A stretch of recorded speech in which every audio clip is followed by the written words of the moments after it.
Hello, അപ്പം നമ്മൾ അടുത്ത ക്ലാസ്സിൽ യൂറോപ്യന്മാരുടെ ആഗമനത്തിലെ ഏറ്റവും അവസാനത്തെ ടോപ്പിക്കായിട്ടുള്ള ഫ്രഞ്ചുകാരെ കുറിച്ചാണ് പറയാൻ പോണത്. കഴിഞ്ഞ ക്ലാസ്സുകളൊക്കെ എല്ലാവരും കേട്ടിട്ടുണ്ടാവുമെന്ന് വിചാരിക്കുന്നു. അപ്പം നമ്മൾ ഇന്നത്തെ ക്ലാസ് തുടങ്ങാം. 1668 ഫ്രഞ്ചുകാർ ഇന്ത്യയിൽ ആദ്യത്തെ വ്യാപാര കേന്ദ്രം ആരംഭിച്ചത് സൂറത്തിലാണ്. 1669 മസൂലി പട്ടണത്തിൽ ഫാക്ടറി സ്ഥാപിച്ചു. സൂററ്റ്, മസൂലിപട്ടണം, ചന്ദ്രനഗർ, പോണ്ടിച്ചേരി എന്നിവയാണ് ഫ്രഞ്ചുകാരുടെ പ്രധാന ഫാക്ടറികൾ.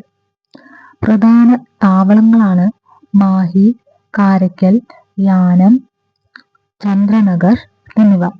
ഈ മാഹി കേരളത്തിലും കാരയ്ക്കൽ തമിഴ്നാടിലും യാനം ആന്ധ്രാപ്രദേശിലും ചന്ദ്രനഗർ ബംഗാളിലുമാണ് സ്ഥിതി ചെയ്യുന്നത്. മാഹി, അതായത് മയ്യഴി എന്നറിയപ്പെടുന്ന മാഹിയിലാണ് ഫ്രഞ്ചുകാരുടെ കേരളത്തിലെ വ്യാപാര കേന്ദ്രം സ്ഥിതി ചെയ്തിരുന്നത്. 1674 ഇന്ത്യയിലെ ഫ്രഞ്ച് ഗവർണറായി നിയമിതനായ മാർട്ടിൻ ബീജാപ്പൂർ സുൽത്താനിൽ നിന്നും പോണ്ടിച്ചേരി തുറമുഖം ഫ്രഞ്ച് കമ്പനിക്ക് വേണ്ടി സ്വായത്തമാക്കി. അവിടെ ഒരു ഫാക്ടറിയും കോട്ടയും സ്ഥാപിച്ചു. 1701 ഇന്ത്യയിലെ ഫ്രഞ്ച് പ്രദേശങ്ങളുടെ ഡയറക്ടർ ജനറൽ എന്ന പദവിയിലേക്ക് അദ്ദേഹം ഉയർത്തപ്പെട്ടു. ആരായിരുന്നു? മാർട്ടിൻ ബീജാപ്പൂർ. 1721 മുതൽ 1735 ഫ്രഞ്ച് ഗവർണറായിരുന്ന ലെനോയ് കേരളക്കരയിലുള്ള മയ്യഴിയില് ഒരു വ്യാപാരശാല സ്ഥാപിച്ചു. 1724 മാഹിയിൽ ഫ്രഞ്ച് ഈസ്റ്റ് ഇന്ത്യ കമ്പനി കോട്ട നിർമ്മിച്ചു.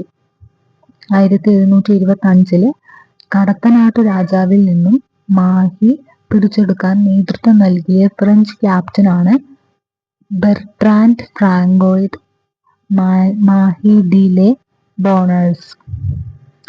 1735 മുതൽ 1741 വരെ ഫ്രഞ്ച് ഗവർണറായിരുന്ന ഡൂമാസ് തഞ്ചാവൂരിലെ രാജാവിൽ നിന്നും കാരയ്ക്കൽ സമ്പാദിച്ചു.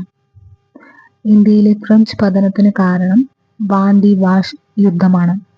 1760 വാൻഡിവാഷ് യുദ്ധം നടന്നത്. നോട്ട് ചെയ്ത് വെച്ചോട്ടോ. വാൻഡിവാഷ് യുദ്ധത്തിൽ പരാജയപ്പെട്ട ഫ്രഞ്ച് സൈന്യാധിപനാണ് കൗണ്ട് ഡി ലാലി. അണ്ടർലൈൻ ചെയ്തോളൂ.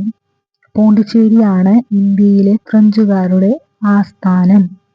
പോണ്ടിച്ചേരിയുടെ പിതാവ് എന്നറിയപ്പെടുന്നത് ഫ്രാങ്കോയിസ് മാർട്ടിനാണ്.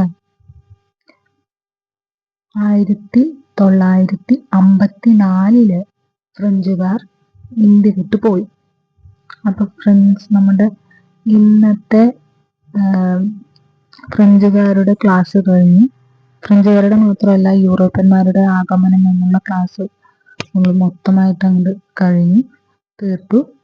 അപ്പം സംശയങ്ങൾ ഉണ്ടെങ്കിൽ എന്തായാലും കമൻറ്റ് ചെയ്യാം.